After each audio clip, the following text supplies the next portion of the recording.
അങ്ങനെ ഇന്ത്യൻ ഫുട്ബോളിൽ transfer window അവസാനിച്ചിരിക്കുകയാണ്. അതായത് ഇന്നലെയോട് കൂടി തന്നെ, അതായത് ഓഗസ്റ്റ് 31 ഇന്ത്യൻ ഫുട്ബോളിലെ ട്രാൻസ്ഫർ വിൻഡോ അവസാനിച്ചിരിക്കുകയാണ്. ഈ ഒരു സാഹചര്യത്തിൽ ചില ടീമുകൾ മാത്രമാണ് ട്രാൻസ്ഫർ വിൻഡോയിൽ കാര്യമായിട്ട് പ്രവർത്തിച്ചിട്ടുള്ളത്. അതിൽ ഉള്ള ക്ലബ്ബുകളിൽ ഒന്നാണ് മോഹൻ ബഗാൻ എന്ന് പറയുന്നത്. അവരുടെ അവസാനത്തെ വിദേശ സൈനിങ് പൂർത്തിയാക്കുന്ന ഒരു കാഴ്ച നമ്മൾ ഈ ഇടയ്ക്ക് കണ്ടതാണ്. നിലവിൽ ഇപ്പോഴും പല ടീമുകൾക്കും ട്രാൻസ്ഫറുകൾ ഒന്നും തന്നെ നടത്താത്ത ടീമുകളുണ്ട്, വിദേശ ട്രാൻസ്ഫറുകൾ നടത്താത്ത ടീമുകളുണ്ട്. ഇതിനെല്ലാം പിന്നിലുള്ള പ്രധാന കാരണം നമ്മൾ പലതവണ പറഞ്ഞതുപോലെ തന്നെ ISLൻ്റെ ഫ്യൂച്ചറുമായി ബന്ധപ്പെട്ടുള്ള പ്രശ്നങ്ങൾ തന്നെയാണ്.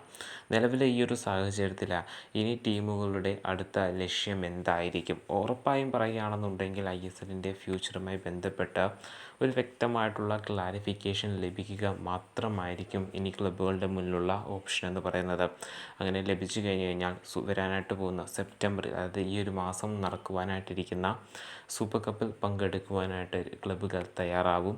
അങ്ങനെ സൂപ്പർ കപ്പിൽ പങ്കെടുത്തു കഴിഞ്ഞാൽ പിന്നീട് സൂപ്പർ കപ്പിന് ശേഷം ഇന്ത്യൻ സൂപ്പർ ലീഗ് നടക്കുകയാണെന്നുണ്ടെങ്കിൽ, അതായത് നടക്കുമെന്നൊരു ഉറപ്പ് കിട്ടിയാൽ മാത്രമേ ഒരുപാട് ക്ലബ്ബുകൾ പങ്കെടുക്കുകയുള്ളൂ എന്നൊരു വ്യക്തത നിലവിൽ പല ക്ലബ്ബുകളും AIFFന്, അതായത് അഖിലേന്ത്യാ ഫുട്ബോൾ ഫെഡറേഷൻ നൽകിയിട്ടുണ്ട്.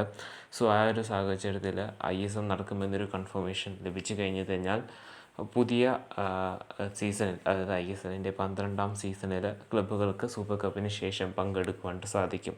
നിലവിൽ ഇങ്ങനെയൊക്കെയാണെന്നുണ്ടെങ്കിൽ പോലും നിലവിൽ ക്ലബ്ബുകൾ നേരിടുന്ന പ്രശ്നമാണ് താരങ്ങളുടെ ലഭ്യതക്കുറവ്. കാരണം നിലവിൽ ട്രാൻസ്ഫർ വിൻഡോ അവസാനിച്ചിരിക്കുന്ന സാഹചര്യമാണ്. സോ താരങ്ങളെ ഇനി സൈൻ ചെയ്യുക ഇച്ചിരി ബുദ്ധിമുട്ടുള്ളൊരു കാര്യമായിരിക്കും. കാരണം ഫ്രീ ഏജൻസ് ആയിട്ടുള്ള താരങ്ങളെ ആയിരിക്കും ഇനി ക്ലബ്ബുകൾക്ക് സൈൻ ചെയ്യുവാനായിട്ട് സാധിക്കുക.